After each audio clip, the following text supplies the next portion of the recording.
RBI news వల్ల Nifty ఎలా move అయిందో చూడండి.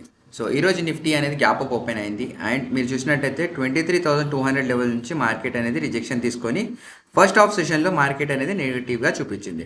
బట్ ఎప్పుడైతే మార్కెట్ 23,100 లెవెల్కి వచ్చిందో అదే మూమెంట్లో మనకు ఆర్బీఐ న్యూస్ కూడా ఒక మంచి పాజిటివ్నెస్ ఇచ్చినందుకు మార్కెట్ అనేది రివర్స్ అయిపోయింది. సో ఆల్మోస్ట్ ఆల్ 23,100 దగ్గర నుంచి మార్కెట్ సపోర్ట్ తీసుకొని మార్కెట్ ఇవాళ డే ఓపెనింగ్ దగ్గరనే మార్కెట్ అనేది క్లోజ్ అయింది. సో యాక్చువల్గా మార్కెట్లో ఏం జరిగిందనంటే ఆర్బీఐ ఫారెక్స్ స్వాప్ ఫెసిలిటీ అనేది ఇచ్చింది.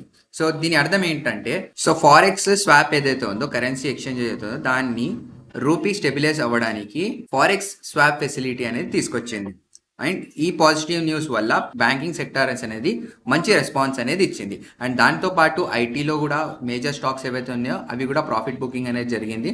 సో దానివల్ల మార్కెట్లో మంచి మూమెంట్ అనేది సెకండ్ హాఫ్లో చూడడానికి వచ్చింది. సో రేపటి మార్కెట్లో నిఫ్టీ ఎలా మూవ్ అవుతుంది అండ్ కీ లెవెల్స్ ఏంటో ఐడెంటిఫై చేద్దాం. సో ఒకవేళ మార్కెట్ అనేది 23,290 అండ్ 23,180 లెవెల్లో ఉందనుకోండి, మార్కెట్ సైడ్ వేస్కి ఉండే ఛాన్స్ అనేది ఉంటుంది. ఒకవేళ మార్కెట్ 23,290 ఆర్ 300 లెవెల్ బ్రేక్ చేసింది అనుకోండి, మార్కెట్కి నెక్స్ట్ రెసిస్టెన్స్ వచ్చేసి 23,400 అండ్ 23,550.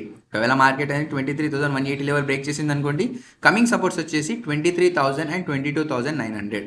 సో రేపటి మార్కెట్లో 23,300 లెవెల్ బ్రేక్ చేస్తుందా ఆ 23,180 లెవెల్ బ్రేక్ చేస్తుందా కామెంట్ చేయండి. అండ్ ఇలాంటి మరిన్ని అప్డేట్స్ కోసం please follow first million trade. Thank you.